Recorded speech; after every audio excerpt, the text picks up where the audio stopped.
Hello guys, मैं Sachin sir स्वागत करते हैं आपका अपने यूट्यूब चैनल चंदन सर कानपुर पे। सो दोस्तों, कैसे हैं आप सब? उम्मीद करते हैं अच्छे होंगे। सो गाइज, हम डेली की तरह आज फिर बेहतरीन सुपर प्रैक्टिस सीरीज लेके आ गए हैं आप लोगों के लिए। जैसा कि आपको पता है कि आपको इस चैनल पर डेली ही मैथ की बेहतरीन प्रैक्टिस कराई जाती है। बहुत ही अच्छे अच्छे क्वेश्चनों का डिस्कशन हम कराते हैं गाइज। इस प्रैक्टिस सीरीज से आपको जरूर कुछ नया सीखने को मिलेगा गाइज। आपके अभी बहुत सारे रिसेंटली एग्जाम लगे हुए हैं। जैसे आपकी बात करें, हम आरआरबी ग्रुप डी हुआ, और एनटीपीसी सीबीटी हुआ रेलवे में, और लेखपाल की वैकेंसी हुई, पुलिस की वैकेंसी हुई, और तमाम सारे एग्जाम हमारे आते रहते हैं। ये सीरीज हमारी सभी एग्जामों के लिए बहुत ही बेनिफिशियल होगी गाइज। और हम एकदम जीरो लेवल से पढ़ा रहे हैं। जीरो लेवल से हमने स्टार्ट किया और हाई लेवल तक हम इस सीरीज को लेके चलेंगे गाइज। एकदम zero to high, zero level से लेकर यानी कि बेसिक लेवल से लेकर और हाई लेवल तक के हम क्वेश्चन को यहाँ पर डिस्कशन कराएंगे गाइज। आपको बिल्कुल किसी प्रकार की टेंशन नहीं लेनी है। आप बने रहिए हमारे साथ चंदन सर कानपुर यूट्यूब चैनल पर। तो बिना टाइम वेस्ट किए हम शुरू करते हैं अपनी टेस्ट सीरीज को। चलते हैं क्वेश्चन नंबर 1 की तरफ। क्वेश्चन नंबर 1 हमें दिया गया है, एक सही 1/4 वर्ष के लिए 12,000 रुपए की राशि पर साधारण ब्याज 12% प्रतिवर्ष की दर से और चक्रवृद्धि ब्याज के बीच का अंतर क्या है जब ब्याज ये परसेंटेज को हटाइए यहाँ से 5%, ये टाइपिंग मिस्टेक है। 5 मासिक होता है। 5 मासिक का मतलब ये है कि जैसे हमसे ये कहा जाता है कि छमाही होता है, उसी तरीके से ये 5 महीने में लिया जाता है ब्याज। ठीक है ना गाइस? तो आप पहले तो काम ये करिएगा कि एक सही 1/4 वर्ष को आप मंथ में काउंट करिएगा, क्योंकि ये हमें मंथ में ही निकालना है। ठीक है ना गाइस? यानी कि जब हमने देखा एक सही 1/4 वर्ष, तो क्या एक सही 1/4 वर्ष को हम 15 महीने कह पाएंगे, यानी कि 15 मंथ कह पाएंगे क्या? बिल्कुल कह पाएंगे साहब। कैसे? ये एक साल तो पूरा हो गया और ये एक साल का 1/4 भाग है, यानी कि 1/4 भाग है किसका? एक साल। एक साल में कितने महीने? 12 महीने। तो 4 तिया 12, 3 महीने ये हो गए, और एक साल में 12 महीने ये हो गए, तो 12 3 15 महीने हो गए टोटल। ये बात आपको अच्छे से समझ में आ गई होगी कि 15 महीने हमने कहाँ से काउंट किए। ओके गाइज, अब चलते हैं आगे की तरफ। यानी कि और उसने ये कहा है कि ब्याज की जो दर है वो 12% प्रति वर्ष है, यानी कि एक वर्ष में ब्याज की जो दर लगेगी वो कितनी लगेगी? 12%। ठीक है ना गाइस? चलिए कोई बात नहीं। अगर हम इस बात को ऐसे कह पाए कि 5 साल में ये वो सॉरी 5 महीने में हमें 5-5 महीने की 3 भागों में हमें इसे बांटना होगा 15 महीने को। जब 5-5 भागों को 5 से अगर हम इसे काट दें तो 5 तिया 3, 5 तिया 15, तो यानी कि 3 किस्तें हमें निकालनी होंगी। जरा कैसे, वो समझ लीजिए। अगर हम ये कहें कि एक महीने में 1% हमें ब्याज रेट रहती है, तो क्या ये बात यहाँ जज कर पाएंगे? बिल्कुल कर पाएंगे साहब, क्योंकि एक साल में 12%, तो एक महीने में 1%, इसी तरीके से 5 महीने में कितना परसेंट? 5%। तो हम जो टोटल डाटा है, यानी कि टोटल जो मूलधन है 12,000 है। अगर हम 12,000 का 5% काउंट करेंगे, हमने चक्रवृद्धि ब्याज पहले निकालना पड़ेगा और साधारण ब्याज भी उसी में हम काउंट कर लेंगे। जरा देखिएगा, अगर हम 12,000 का 5% निकालेंगे तो कितना आ जाएगा? 600 आ जाएगा। इसी तरीके से दूसरी साल, यानी कि हम 5-5 महीने की 3 किस्त निकालेंगे। ठीक है ना? इसी तरीके से जब दूसरी साल में, यानी कि दूसरे वाले इंस्टॉलमेंट में देखेंगे, तो 12,000 पर 5% की दर से 600 रुपए ब्याज हो गया। अब क्या होगा? चक्रवृद्धि ब्याज में ब्याज पर भी ब्याज लगता है। दूसरे साल में 12,000 पे तो 600 रुपए ब्याज मिल ही गया। अब इस 600 रुपए पर भी ब्याज मिलेगा 5% की रेट से। तो कितना ब्याज मिलेगा? 5 छक्के 30 रुपए। अब तीसरे बार में क्या होगा? 600 रुपए तो हमें 12,000 पे मिलेंगे ही मिलेंगे। अब इस 600 पर ब्याज मिलेगा कितना? 30, और इस 600 पर भी मिलेगा ब्याज कितना? 30। तो टोटल ब्याज कितना हो गया यहाँ पे? 60। ठीक है? अब क्या होगा? इस 30 पर भी मिलेगा। इस 30 पर जब 5% की रेट से आप ब्याज को काउंट करेंगे तो कितना मिल जाएगा? 5 तिया 15, 1.5। अगर हम यहाँ पे बात करें तो देखिएगा, ये जो हमारा होता है, ये देखो 12,000 पर 5-5% की दर से हमने 3 जो किस्तें निकाली, ये हमारा क्या है? साधारण ब्याज। ये हमारा साधारण ब्याज। अगर हम इस पूरे को काउंट करेंगे तो ये पूरा क्या है? ये पूरा है आपका चक्रवृद्धि ब्याज। और अगर ये 30, 60 और 1.5 को देखोगे तो ये क्या है? चक्रवृद्धि ब्याज और साधारण ब्याज का अंतर है। तो हमें पूछा क्या गया है? चक्रवृद्धि ब्याज और साधारण ब्याज के अंतर ही पूछा गया है। तो 30 और 60 90, 90 और 1 91.5 आपका सही जवाब होगा। तो option number B, option number B will be your right answer. चलते हैं अपनी टेस्ट सीरीज के अगले क्वेश्चन की तरफ। Question number 2। क्वेश्चन नंबर 2 कह रहा है 150 मीटर लंबी रेलगाड़ी 300 मीटर लंबे पुल को 40.50 सेकंड में पार कर लेती है, रेलगाड़ी की चाल बताओ। देखिएगा, अगर मैंने आपको ये बताया है पहले भी कि अगर रेलगाड़ी किसी खम्भे को क्रॉस करती है तो रेलगाड़ी अपनी ही लंबाई के बराबर दूरी कवर करती है। अगर रेलगाड़ी किसी वृक्ष को क्रॉस करती है, ठीक है, अगर रेलगाड़ी किसी वृक्ष को क्रॉस करती है तो रेलगाड़ी अपनी ही लंबाई के बराबर दूरी कवर करती है, क्योंकि इस पेड़ की कोई लंबाई नहीं मानते हम, ठीक है ना गाइस।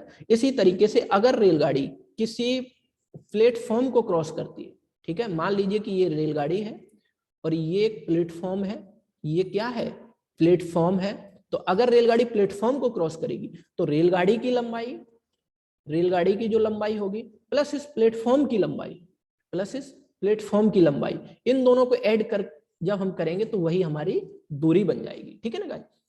तो हम ये बेसिक स्ट्रक्चर इसके बारे में समझ लिया। अब हम चलते हैं आगे की तरफ। और आपको एक चीज और पता होगी कि हमें एक फॉर्मूला जानते हैं, चाल बराबर दूरी बटे समय, ठीक है ना, यानी कि स्पीड बराबर डिस्टेंस अपॉन टाइम, चाल बराबर दूरी बटे समय, ठीक है ना। अब जरा हम यहाँ पे देखते हैं, 150 मीटर लंबी तो रेलगाड़ी हो गई, ठीक है, और 300 मीटर लंबा पुल हो गया। 150 मीटर लंबी रेलगाड़ी है और 300 मीटर लंबा हमारा क्या है, पुल है। अगर मैं इन दोनों को जोड़ देते हैं तो दूरी कितनी बन जाएगी, 450 मीटर। और 450 मीटर ये क्या हो गई, दूरी, और समय हमें देखो दिया गया है, समय 40.50, तो यहाँ मैंने दूरी की जगह दूरी पुट कर दिया और समय की जगह मैंने समय पुट करने जा रहे हैं 40.50। तो अगर मैं इसको देखेंगे तो मैं यहाँ से अगर पॉइंट हटाऊं, पहली बात तो इस जीरो से आप इस जीरो को काट लीजिए, पॉइंट को हटाओगे तो एक जीरो ऊपर बढ़ा लिया, ठीक है ना गाइस। अब यहाँ से देखिए 5 से ही काल के लिए, 5 अट्ठे 40, 5 एकम 5, 5 निम 45, ठीक है ना गाइस। ऊपर आ गया 90 और नीचे आ गया 81, तो 9 निम 81, 9 दही 90, यानी कि जो स्पीड निकल के आई 10/9 मीटर पर सेकंड आ गई। हमें ऑप्शन दिए गए किलोमीटर पर घंटे में, तो मीटर पर सेकंड को किलोमीटर पर घंटे में हम जब बदलते हैं तो हमें क्या करना पड़ता है, हमें 18/5 से गुणा करना होता है। जब हम मीटर पर सेकंड को किलोमीटर पर घंटे में चेंज करते हैं तो हमें करना क्या पड़ता है, 18/5 से गुणा। अगर हम किलोमीटर पर घंटे को मीटर पर सेकंड में चेंज करते हैं तो हमें क्या करना पड़ता है, 5/18 से गुणा। तो हमें किलोमीटर पर घंटे में चेंज करना है तो कितने से करेंगे, 18/5। तो 5 दूनी 10, 9 दूनी 18, ठीक है, 5 दूनी 10, 9 दूनी 18। तो अब मेरा यहाँ पे क्या बन के आ जाएगा, जरा गाइस देखिएगा, यहाँ पे इस क्वेश्चन में एक गलती है, यहाँ पे जो पॉइंट 50 है वो 50 की जगह पे आपका 0.5 ही है। जब 0.5 होगा, जब 0.5 होगा तो यहाँ पर एक जीरो और बढ़ जाएगा, इसका मतलब यहाँ पे 100 हो जाएगा, यहाँ पे, ठीक है ना गाइस, 100 हो जाएगा यहाँ पे, ठीक है।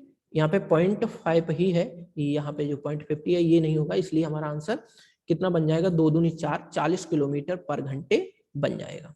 तो ये option number A will be your right answer. चलते हैं अपनी टेस्ट सीरीज के अगले क्वेश्चन की तरफ।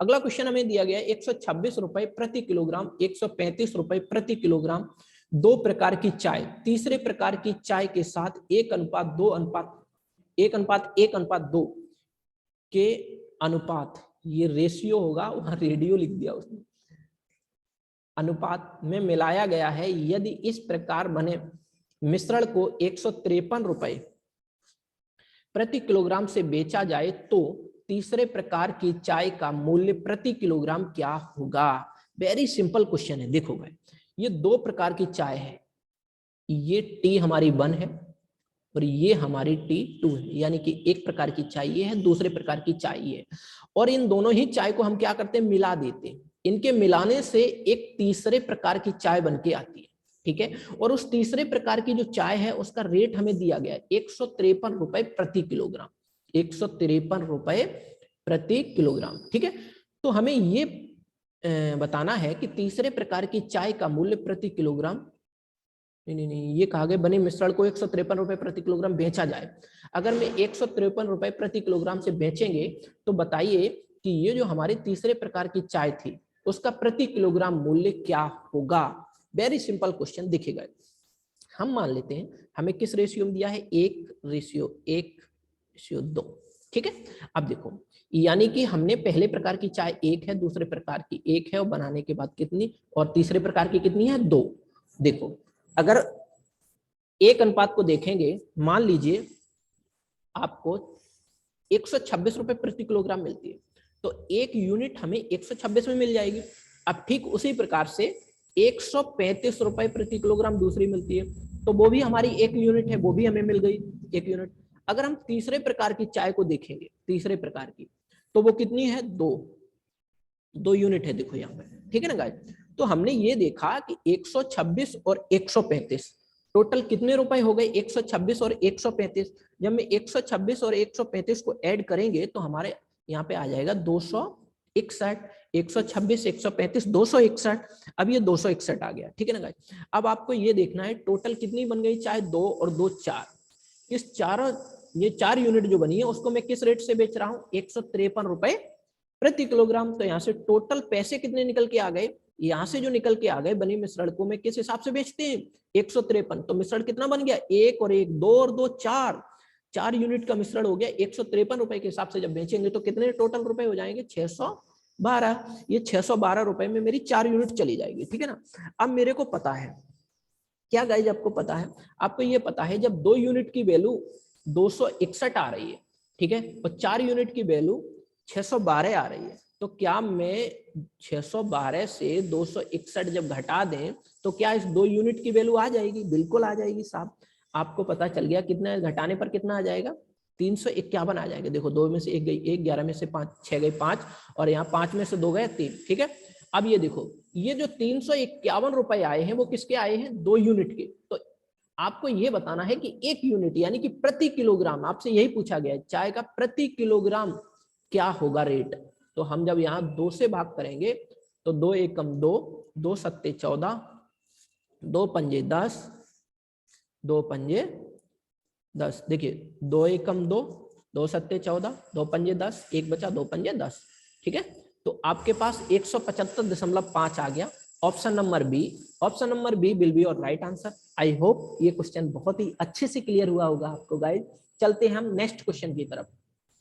क्वेश्चन नंबर 4, एक व्यापार में 3 साझेदारों के लाभ का अनुपात 5:7:8, इनका धन क्रम से 14 महीने, 8 महीने और 7 महीने के लिए निवेशित रहा, इनकी पूंजियों का अनुपात ज्ञात करें। Very simple question. देखो ये जो हमें क्वेश्चन दिया गया है पार्टनरशिप का है, साझेदारी वाले चैप्टर का क्वेश्चन है। और साझेदारी वाले चैप्टर में एक बात बहुत अच्छे से याद रखना, जो हमारे लाभ का अनुपात होता है, प्रॉफिट का रेशियो, प्रॉफिट का जो हमें रेशियो मिलता है यानी कि लाभ का अनुपात, जो लाभ का अनुपात होता है वो होता क्या है, इन्वेस्टमेंट इनटू टाइम, यानी कितने समय के लिए आपने धन लगाया। ये क्या है आपका इन्वेस्टमेंट, यानी कि कितना धन लगाया और वो कितने समय के लिए लगाया, वो अगर हम उसका गुणा करेंगे तो वो क्या निकल के आ जाएगा, वही मेरा लाभ का अनुपात होता है, ठीक है ना गाइस, वही मेरा लाभ बन जाता है। अगर मैं ये कह दें कि मैंने 2000 रुपए लगाए और 12 महीने के लगाए, या 14 महीने के लिए लगाए, या 7 महीने के लिए लगाए, ठीक है, मैंने 7 महीने के लिए लगाए, ठीक है, तो यही मेरा क्या बन जाएगा, मेरा यही लाभ बन जाएगा, ठीक है, यानी कि 7 दूनी 14, 14,000 ही मेरा क्या बन जाएगा, यहाँ पे लाभ बन जाएगा। इसी तरीके से हम इस क्वेश्चन को सॉल्व करेंगे, ठीक है गाइस। चलते हैं क्वेश्चन की तरफ। यानी कि प्रॉफिट का रेशियो क्या हो जाता है, इन्वेस्टमेंट इनटू टाइम। तो देखिए यहाँ पे आपको दिया गया है, यहाँ आपने कितने, ये किसका लाभ का अनुपात दिया गया है, ठीक है ना। जब आपको लाभ का अनुपात दे दिया गया है, यहाँ पे देखो 5:7:8, ये लाभ का अनुपात है। अगर मैं लाभ का अनुपात हमें दिया गया है, लाभ के अनुपात में अगर हम टाइम का भाग कर दें, यहाँ देखो तो क्या हमें वो धन मिल जाएगा। देखिए P/T is equal to investment, क्या हम इस बात को कह पाएंगे यहाँ के अकॉर्डिंग में, बिल्कुल कह पाएंगे साहब। तो जरा देखिएगा, अगर मैं इस प्रॉफिट के रेशियो में टाइम के रेशियो से भाग कर दें तो क्या हमें इन्वेस्टमेंट मिल जाएगा, बिल्कुल मिल जाएगा साहब। तो देखिए जरा गाइस, हमें 5 में भाग कितने का करना है, 14 महीने का, 7 में भाग कितने का करना है, 8 महीने का, 8 में भाग कितने का करना है हमें, 7 महीने का। अगर हम इन तीनों का एलसीएम ले लेंगे तो एलसीएम कितना निकल के आ जाएगा, 56। एलसीएम कितना निकल के आ जाएगा, एलसीएम अगर हम ले लें तो एलसीएम निकल के आ जाएगा 56। तो 14 दूनी 28, 14 तिये 42, 14 चौके 56 और 4 पंजे 20। आगे बढ़िएगा, यहां से करिएगा फिर 8 सत्ते 56, 7 सत्ते 49। आगे बढ़ जाइएगा, 7 अट्ठे 56, 8 अट्ठे 64। तो आपका यही क्या निकल के आ गया, यही आपका इन्वेस्टमेंट का रेशियो आ गया। क्या आ गया, 20:49:64। यही आपका सही जवाब होगा। Option number B will be our right answer. चलते हैं अपनी टेस्ट सीरीज के अगले क्वेश्चन की तरफ। आइएगा, अगला क्वेश्चन हमें वेरी सिंपल दिया गया है। क्वेश्चन नंबर 5, यदि x प्लस वाई बराबर 90 डिग्री और sine x upon sine y is equal to 1, तो x square plus y square का मान ज्ञात कर। देखो, अगर हमें x प्लस वाई की वैल्यू दी गई है, वो कितनी दी गई है, 90 डिग्री, ठीक है। और ये भी हमसे कहा गया है कि sine x upon sine y is equal to 1 है। Sine x upon sine y क्या दिया गया हमें दिया गया है 1। तो देखो जरा यहाँ पे आप देखिए, जो ये x है और ये जो ये y है, क्या इन दोनों की वैल्यू इक्वल होगी कि नहीं होगी? बिल्कुल इक्वल होगी। क्यों इक्वल होगी? आपको ये पता है, जब ये इक्वल होगी तभी इन दोनों को हम कैंसिल आउट कर सकते हैं, तभी वैल्यू हमारी 1 आ सकती है, अदरवाइज नहीं आ सकती है। तो आपको यही लॉजिक लगाना है। तो जब x और y की वैल्यू बराबर होगी तो हम मान लेते हैं, और x और y की वैल्यू कब बराबर हो सकती है? जब ये 45 डिग्री होगा और ये 45 डिग्री होगा, तभी तो ये 90 डिग्री बनेगा। ये हमें लॉजिक लगाना पड़ेगा, ठीक है ना गाइस। अब चलते हैं हम आगे की तरफ। तो हमें पता चल गया कि x की वैल्यू कितनी होगी, 45 डिग्री, और y की वैल्यू कितनी होगी, 45 डिग्री, ठीक है। तो हमें क्या करना है, बस यहाँ पुट कर देना है। x की जगह 45 का स्क्वायर कर देंगे जब हमें x square plus y square निकालेंगे, और y की जगह भी हम 45 का स्क्वायर कर देंगे। जब 45 का स्क्वायर करोगे तो 45 का स्क्वायर कितना होता है, 2025 प्लस यहाँ भी आ जाएगा 2025। तो 2025 प्लस 2025 कितना हो गया, 4050। तो 4050 ही आपका सही जवाब होगा। Option number C will be your right answer. चलते हैं अपनी टेस्ट सीरीज के अगले क्वेश्चन की तरफ। Question number 6। क्वेश्चन नंबर 6 क्या कह रहा है, x into 8 into 6 minus 3x में x का गुणांक ज्ञात करें। x का गुणांक ज्ञात करें। देखिए यहाँ पे ये 8 प्लस होगा, क्योंकि जब यहाँ माइनस है तो यहाँ पे इंटू नहीं होगा, यहाँ प्लस ही होगा। देख लेते हैं हम इसको सॉल्व करके, यहाँ प्लस होगा बिल्कुल, ठीक है ना। तो चलो देखते हैं। हमसे ये कहा गया है कि x plus 8 into 6 minus 3x। तो हमें x का गुणांक निकालना है, x का मल्टीपल हमें देखना है, ठीक है। तो देख लेते हैं, चलिए इसको पहले तो हम सॉल्व करते हैं। x का गुणा हम करते हैं 6 में, तो क्या बन जाएगा, 6x माइनस x का गुणा करते हैं 3x में, तो यहाँ क्या बन जाएगा, 3x स्क्वायर। अब में 8 का गुणा करते हैं कितने में, 6 में, 8 6 48 प्लस का 48। फिर 8 का गुणा करते हैं माइनस 3x में, तो 8 3 24x, ठीक है। अब में क्या करेंगे, x x वाले एक साथ जोड़ देंगे। देखो ये x x वाले, ठीक है। तो यहाँ पे क्या आ जाएगा, आपके पास आ गया, अगर मैं इस 24 में से इस 6 को घटाएंगे, ठीक है ना, तो देखिए जरा कितना निकल के आ जाएगा, माइनस का 18x। तो आपके पास ये वैल्यू जो निकल के आई, माइनस का 3x square plus 48 minus 18x। आपसे पूछा क्या गया था, आपसे पूछा गया था x का गुणांक। तो देखिए जरा x का गुणांक कौन है, x का गुणांक -18 है। तो आपका सही जवाब क्या होगा, -18। यही आपसे पूछा गया था। तो option number A will be our right answer. चलते हैं हम अपनी टेस्ट सीरीज के अगले क्वेश्चन की तरफ। क्वेश्चन नंबर 7 देखिए, क्वेश्चन नंबर 7 हमें क्या दिया गया है, a प्लस बी किसी काम को 12 दिन में करते हैं, b प्लस सी उसी काम को 15 दिन में करते हैं, और a प्लस बी प्लस सी उसी काम को 7.5 दिन में करते हैं, तो b अकेले उस काम को कितने दिन में करेगा। देखिए ये क्वेश्चन जो दिया गया है हमें टाइम एंड वर्क से दिया गया है, टाइम एंड वर्क से। जरा देखिए इस क्वेश्चन को। और टाइम एंड वर्क में एक चीज पहले समझ लीजिए। देखिए टाइम एंड वर्क में अगर हम टोटल वर्क की बात करें, यानी कि कुल काम जो होता है, इफिशियंसी इनटू टाइम होता है, ठीक है। यानी कि जो कुल काम होता है क्षमता गुणे समय होता है। कुल काम,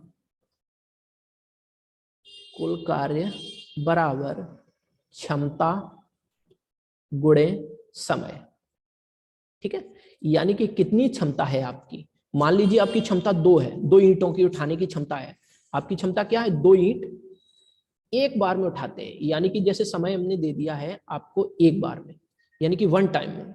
तो 1 टाइम में अगर 2 ईंट उठाते हैं तो आपका कुल कार्य कितना हो गया, 2। ठीक है ना। इसी तरीके से अगर हम ये कह दें कि आप 3 ईंटें 2 घंटे में उठाते हैं, ठीक है, तो आप ये बात टोटल काम की अगर बात करें तो आपने कितना काम किया, 3 दूनी 6। तो इस तरीके से हम इन चीजों को कर पाएंगे। तो चलो गाइस आगे बढ़ते हैं अब हम इस क्वेश्चन की तरफ। देखो हमसे कहा गया है कि a प्लस बी किसी काम को 12 दिन, तो हम देख लेंगे a प्लस बी किसी काम को कितने दिन में करते हैं, 12 दिन। और आगे क्या बोला गया, b प्लस सी उसी काम को कितने दिन में करते हैं, 15 दिन में। आगे क्या बोला गया, a प्लस बी प्लस सी उसी काम को 7.5 दिन में करते हैं। तो 7.5 दिन को क्या हम 15/2 भी लिख पाएंगे, बिल्कुल लिख पाएंगे। अगर हम यहाँ पे टोटल वर्क की बात करें, इन तीनों का एलसीएम लें तो मेरे पास एलसीएम कितना आ जाएगा, यहाँ पे जो मैं एलसीएम अगर निकालूंगा तो मेरे पास एलसीएम निकल के आ जाएगा 60, क्योंकि 12 पंजे 60 और 15 चौके 60 और 15 चौके 60। आपके पास जो एलसीएम निकल के आएगा वो कितना निकल के आ जाएगा, 60। ठीक है, जब आपका एलसीएम 60 आ गया है तो आपको अब क्या करना है, देखिए होता क्या है, जब हमें कोई संख्या ऐसे बटे में दी जाती हो तो हम क्या करते हैं, और बोला जाए कि एलसीएम निकालिए, तो अंश का एलसीएम हर का एचसीएफ। इसी तरीके से आप कंफ्यूज मत होना, हमने 12 15 15 का हमने एलसीएम निकाला तो कितना आ गया, 60। और नीचे वाले एलसीएम जब हमें निकालना हो तो अंश का तो एलसीएम निकालते हो, हर का क्या निकालते हैं, एचसीएफ मासा है। तो हम इसके नीचे क्या होगा, 1, इसके नीचे भी 1 होगा, इसके नीचे 2 है। तो 1 1 2 का अगर हम एचसीएफ लेंगे तो क्या आ जाएगा 1, और 1 से अगर मैं भाग करूंगा तो इसको 60 ही रहेगा, तो इसलिए मेरा एलसीएम कितना आया यहाँ 60। कोई कंफ्यूजन नहीं होगी गाइज यहाँ तक। अब चलते हैं हम आगे की तरफ। अब 12 पंजे, ये अगर मेरा टाइम है, ठीक है, अगर मैं एफिशिएंसी निकालना चाहूं तो एफिशिएंसी कितनी आ जाएगी, 12 पंजे 60, यानी कि क्षमता आ गई a प्लस बी की 5। अब 15 चौके 60, बी प्लस सी की क्षमता 4 है, ठीक है। अब 15 चौके 60, 4 दूनी 8, इसकी क्षमता आ गई 8, ए बी और सी की। हमसे ये पूछा गया है बी अकेले, ठीक है ना, बी अकेले उस काम को कितने दिन में करेगा। तो हमें ये पता है कि ए बी सी की क्षमता तो 8 है, ए बी सी की क्षमता 8 है। अगर मैं ये कह दें उस 8 वाली क्षमता में से अगर मैं बी और सी की क्षमता घटा दें तो ए की क्षमता आ जाएगी, बिल्कुल आ जाएगी। अगर मैं यहाँ से 4 को घटा दें, ये किसकी क्षमता है, बी प्लस सी की, बी प्लस सी की क्षमता घटा देंगे तो किसकी क्षमता आ जाएगी, ये है ए बी प्लस सी की, ये किसकी है, बी प्लस सी की। तो यहाँ पे किसकी क्षमता निकल के आ जाएगी, यहाँ पे जो क्षमता निकल के आ जाएगी वो ए की क्षमता आ जाएगी, ए की क्षमता आ गई 4। जब ए की क्षमता आ गई आपकी 4, ठीक है ना गाइस, तो अब यहाँ से क्या आप बी की क्षमता निकाल पाओगे, बिल्कुल निकाल पाएंगे। 5 में से अगर 4 को घटा दोगे तो ये बी की क्षमता आ गई, बी की क्षमता कितनी आ गई, 1। अगर मैं बी की क्षमता जब 1 है, 1 से भाग करेंगे 60 में, 1 का भाग करेंगे अगर 60 में, टोटल काम में 1 की क्षमता से 60 काम को कितने समय में कर पाएगा, 60 दिन में कर पाएगा। तो आपका सही जवाब क्या आएगा, 60 डे। ये बी के काम करने का समय आ गया। तो option number D will be your right answer. चलते हैं अपने टेस्ट सीरीज के अगले क्वेश्चन की तरफ। क्वेश्चन नंबर 8, 16 में कितने 1/4 हैं। वेरी सिंपल, देखिए 16 में कितने 1/4 हैं, तो देखो ये है 16, अगर 16 में 1/4 की बात करें तो कितने निकल के आ जाते हैं, जरा देखिएगा आप इस क्वेश्चन को, आप देखिएगा कितने निकल के आ जाते हैं। इसको इस तरीके से करिए, देखो इसको करना है आपको इस तरीके से, देखो 16 में कितने 1/4 हैं, ठीक है। तो हमें ये देखना, मान लीजिए x का 1/4 बराबर कितना हो जाएगा 16, ठीक है। 16 में कितने 1/4, तो हमने मान लिया x का 1/4, x है कितने 1/4 है, x है 1/4 कितने हैं x, तो x का 1/4 बराबर 16 है। अब यहाँ से अगर मैं x को निकालना चाहूँ तो 16 चौके 64, तो आपका सही जवाब कितना आ जाएगा 64, ठीक है। 16 में कितने 1/4 हैं, तो कितने हो जाएंगे 64। अगले क्वेश्चन की तरफ चलते हैं, क्वेश्चन नंबर 9 की तरफ। क्वेश्चन नंबर 9 जो हमें दिया गया है, आयत में यह दिया गया है कि P A equal to 4 centimetre, P B equal to 8 centimetre और D P equal to 6 centimetre, फिर पी सी सेंटीमीटर की लंबाई ज्ञात करें। ये आपको दिया गया होगा यहाँ पे फिगर, देखिए मैं फिगर एक बार बना देते हैं यहाँ पे। देखिए ये एक आयत है, ठीक है, और यहाँ पे कोई पॉइंट P है, कोई पॉइंट यहाँ पे P है, ठीक है। इस तरीके से आपको दिया गया होगा ये क्वेश्चन, ठीक है। ये आपका कोई पॉइंट A है और ये कोई पॉइंट आपका B है, ये पॉइंट आपका C है, ये पॉइंट आपका D। अब जरा देखिएगा, PA कितना है 4 सेंटीमीटर, PB कितना है 8 सेंटीमीटर, DP आपका कितना 6 सेंटीमीटर, PC सेंटीमीटर की लंबाई ज्ञात करनी है, आपको इसकी लंबाई ज्ञात करनी है, ठीक है। बाकी सब की दी गई है। आयत की प्रॉपर्टी आपको अच्छे से पता होगी। इसकी प्रॉपर्टी में हम क्या लगाएंगे, PAP का स्क्वायर प्लस PC का स्क्वायर इज इक्वल टू क्या हो जाएगा, BP का स्क्वायर प्लस PD का स्क्वायर, ठीक है। यानी कि AP का स्क्वायर आपको दिया है या PAAP, बात एक ही है, ठीक है। 4 चौके 16। अब यहाँ पे PC की वैल्यू आपको दी गई है, क्या PC हमें निकालना है, PC का स्क्वायर हमें निकालना है। अब BP या PB दिया गया है 8 8 अट्ठे कितना हो जाएगा 64। आगे बढ़ते हैं, DP कितना दिया गया है 6 6 छक्के 36 सेंटीमीटर। अब जरा देखिएगा, अब यहाँ से हम सॉल्यूशन अगर करें तो यहाँ पे 36 और 64 कितना बन जाएगा आपका 100 बन जाएगा। और 100 में से जैसे ही आप इस 16 को घटाएंगे तो कितना बन जाएगा, यहाँ पे देखो गाइस बन जाएगा 100, और अगर ये 16 आप घटाओगे तो यहाँ पे बन जाएगा कितना 84, ठीक है। ये PC स्क्वायर आ जाएगा, तो PC की जैसे ही आप वैल्यू निकालोगे तो इसका क्या करना पड़ेगा, रूट लेना पड़ेगा। तो इसका रूट आ जाएगा 2√21, ठीक है ना गाइस। तो आपका यही सही जवाब होगा। तो ये सेंटीमीटर इतना आ जाएगा। तो आपका option number B will be your right answer. चलते हैं हम अपनी टेस्ट सीरीज के अगले क्वेश्चन की तरफ। Question number 10। क्वेश्चन नंबर 10 दिया गया, यदि x-3 and x-1/3 p square plus q plus r के गुणज हैं तो इनमें से कौन सा सत्य है। ये क्वेश्चन ही पूरा नहीं है भाई, ये क्वेश्चन कहीं ना कहीं मिस्टेक है। क्यों यहाँ पे x जरूर दिया जाना चाहिए था, इनके मल्टीपल में x जरूर दिया जाना था, वो कहीं दिया नहीं है इसमें। इस तरीके से इसका जो सही आंसर बनेगा वो नन ऑफ दीज बनेगा, ठीक है ना। आप इसको गलत नहीं कह सकते हो, आप इसमें एक ऑप्शन जब दिया गया है नन ऑफ दीज तो आप इसको नन ऑफ दीज में काउंट कर पाओगे। वैसे अगर आप देखना चाहें तो इसका सटीक कोई सोल्यूशन नहीं निकलेगा। अगर यहाँ पे आपको ऑप्शन दिया जाता C and D तो आप इसमें टिक करते, C and D आपका सही जवाब होता, लेकिन यहाँ पे चूंकि दिया नहीं है और तो आपका सही ऑप्शन क्या बनेगा, ऑप्शन डी बन जाएगा, ठीक है, नन ऑफ दी। चलते हैं हम अगले क्वेश्चन की तरफ। क्यों नहीं निकाल पा रहे थे हम इसमें, क्योंकि यहाँ पर x जरूर होना चाहिए, या तो यहाँ होता है या तो यहाँ होता है या तो यहाँ होता है। कहीं ना कहीं x के मल्टीपल जब हैं तो x भी होता, तो वो है नहीं, तो इसलिए हम इसको फाइंड आउट नहीं कर पा रहे हैं। चलते हैं हम अगले क्वेश्चन की तरफ। Question number 11। क्वेश्चन नंबर 11 क्या कह रहा है, किसी आदमी होगा, किसी आदमी कुछ वस्तु, कोई आदमी होगा, यहाँ पे ये टाइपिंग एरर बहुत हो रहा है। कोई आदमी कुछ वस्तुएं 5400 रुपए में खरीदता है और उनमें से 2/3 भाग 25% लाभ पर बेच देता है। बची हुई वस्तुएं कितने लाभ पर बेचे कि उसे सभी वस्तुओं पर कुल 13% का लाभ हो, ठीक है ना गाइस। देखिए जरा गाइस, इसमें इस क्वेश्चन में ये कहा गया है कि कोई पर्सन है जो कुछ वस्तुओं को 5400 रुपए में खरीदता है और उनमें से 2/3 भाग को देखिए कितने भाग को, 2/3 भाग को 25% के लाभ पर बेच देता है। बची हुई वस्तुओं को कितने लाभ पर बेचे कि ताकि उसके ओवरऑल कितना प्रॉफिट होना चाहिए, 13% का प्रॉफिट होना चाहिए। तो देखिए गाइस, इस क्वेश्चन को हमने मान लिया कि ये डिनोमिनेटर दिया गया है आपका, ये न्यूमरेटर यानी कि ये अंश है और ये हर है। हमने पहले भी बताया था जो हर होता है उसी को हम बेस वैल्यू मान लेते हैं, टोटल नंबर मान लेते हैं, ओरिजिनल नंबर मान लेते हैं, ठीक है ना गाइस। कई एक नाम होते हैं इसके, ठीक है। तो हमने मान लिया कि मेरे पास मान लीजिए 3 थी, ठीक है, और उनमें से क्या हुआ, 2 भाग को, देखिए 2/3 भाग है, तो यानी कि 2 भाग को, टोटल भाग मेरे पास कितने थे, 3 थे, टोटल भाग मेरे पास 3 है, उसमें से 2 भाग को मैंने 25% के प्रॉफिट पर बेच दिया।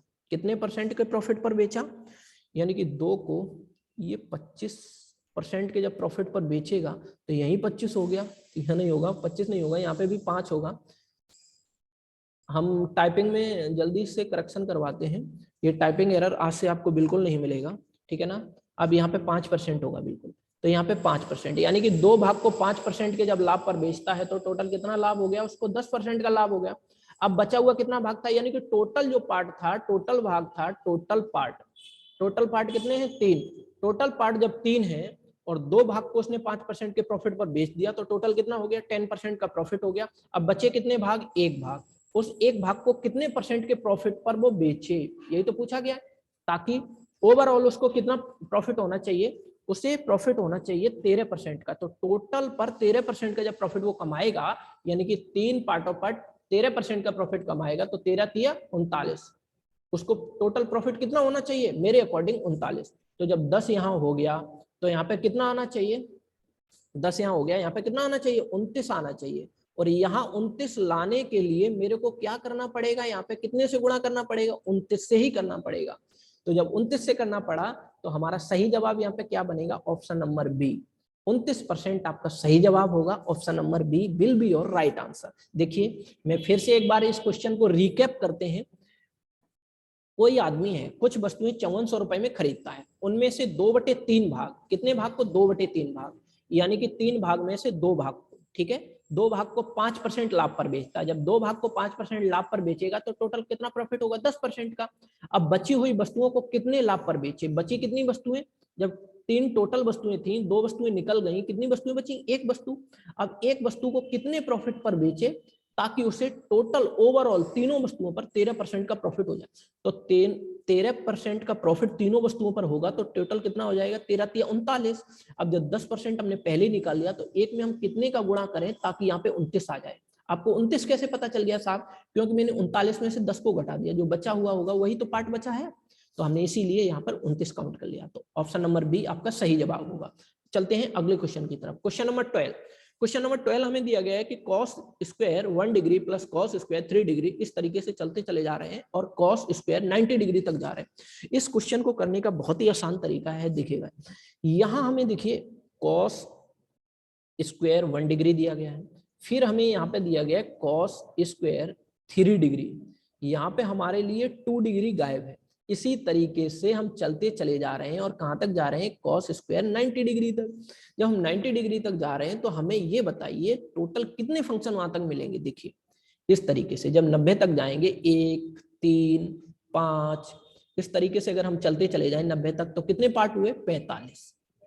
तो इसका शॉर्ट करने के लिए आपको बस यही तरीका देखना है कि जैसे 45 हुए, अब आपको एक चीज और अच्छे से पता है कि जब आपके पास ये 45 हो गए, ठीक है, अब ये 45 हो गए, आपको कुछ नहीं करना है, 90 तक 45 भाग मिले, उसमें 2 का भाग करना है केवल।